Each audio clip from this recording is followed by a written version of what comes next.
Hey everyone, this is Dr. T again, and for today's novel, I have selected one whose words have stuck with me throughout these years. I read this book when I was 15 years, and there is one paragraph that I just cannot forget. So before I tell you what the book is and how the review was, let me read this paragraph for you. So here goes. You deserve someone who loves you with every single beat of his heart. Someone who thinks about you constantly. Someone who spends every minute of every day just wondering what you're doing, where you are, who you're with, and if you're okay. You need someone who can help you reach your dreams, who can protect you from your fears. You need someone who will treat you with respect and love every part of you, especially your flaws. You should be with someone who can make you happy, really happy, dancing in the air happy. Someone who should have taken the chance with you all those years ago. And now I'm not scared anymore, Rosie. I am not afraid to try.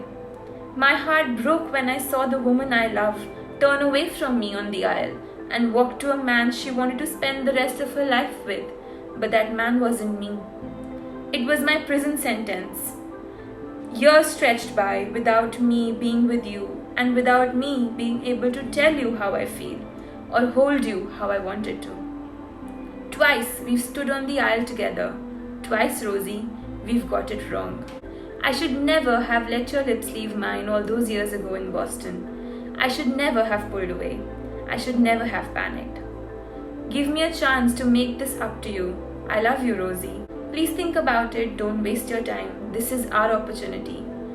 I'll make you happy. All my love, Alex. So if you guys know this quote and you've read this book, then you know what I'm talking about. But for all of you who are now intrigued to know what this is, continue watching. So this is one of my favorites. This is Cecelia Ahern's Where Rainbows End. This author is well known for her book that is P.S. I Love You and the motion picture that was made after it. However, for anyone who wants to pick up a good romance, innocent love novel, I highly recommend this for you. So now coming to the book review. So the book starts in a small town of Dublin where we find these two best friends, Alex and Rosie. Attached at the hip, they have constantly shared every single piece of their life together. But their life comes to a stop when Alex's father is posted in America for a new job. So they have to pack up their whole family and leave. So what happens to their friendship? And do these two know that they are soulmates? So these are some of the questions that we come across in this book. And the most unique feature of this book especially is that this entire novel is written in the format of emails, postcards, instant messages, chat boxes. So we don't actually have a one-on-one dialogue, which is very little in this book, and that is what makes it so special. So I highly recommend that you pick it up and you give it a read, and trust me, you will not regret it. So now cutting to a few years later, Rosie tries to apply for a management course in Boston University and gets accepted. However, life has different plans for her. She finds out an unexpected news that completely alters her career and her life. She finds out that she is pregnant with the child of her boyfriend. The twist in the tale comes when on her wedding day, Alex arrives and he finds her in a beautiful wedding dress. The feelings that he has bubbling inside him is something which he never expected. Those were feelings of pure jealousy, but he did not express them to Rosie at that time. So now as life goes on, there is sheer misunderstandings, circumstances and bad luck in the way of Alex and Rosie finding their way back to each other. However, the long emails that they used to write, the long letters that they used to send to each other, over the years converted to short messages, postcards, and just little tidbits that they would send each other to let each other know that they were fine and doing well. We do find an undertone of love in Alex and Rosie's mind. However, both of them never had the courage to act upon. As life goes on, we find that Alex is now the cardiothoracic surgeon and Rosie is a mother of two. So these two souls have been kept apart for so long that the readers find asking themselves that would they ever find their way back to each other. So the most interesting part of the story comes when these two best friends finally get a chance to meet. So both of them decide to go to a bar and get absolutely sloshed. The next day we find Alex and Rosie back to the normal routine of their life. What happened in the bar was a bit of a mystery. Once they left the bar, the next day Alex messages Rosie and asks her, "Do you remember anything from the bar?"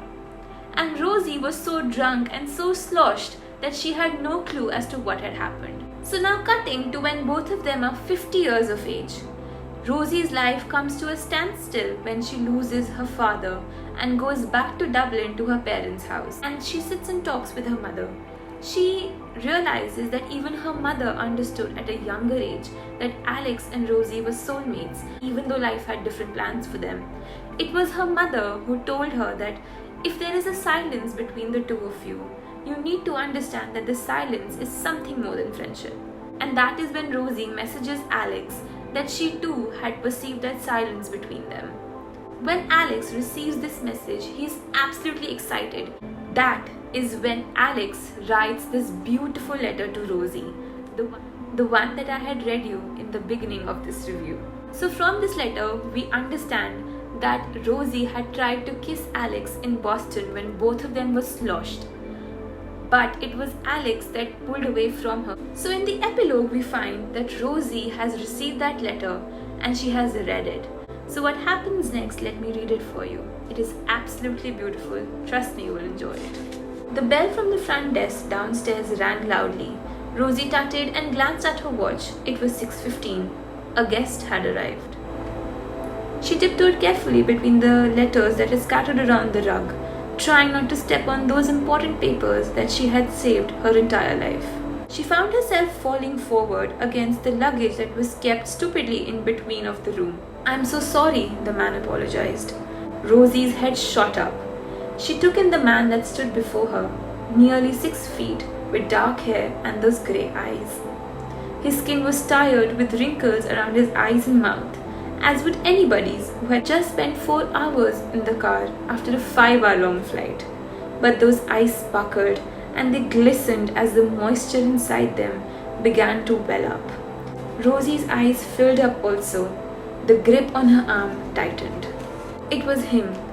Finally, it was him. The man who had written the last letter, begging for an answer. Of course she had received it. It hadn't taken her long to reply at all.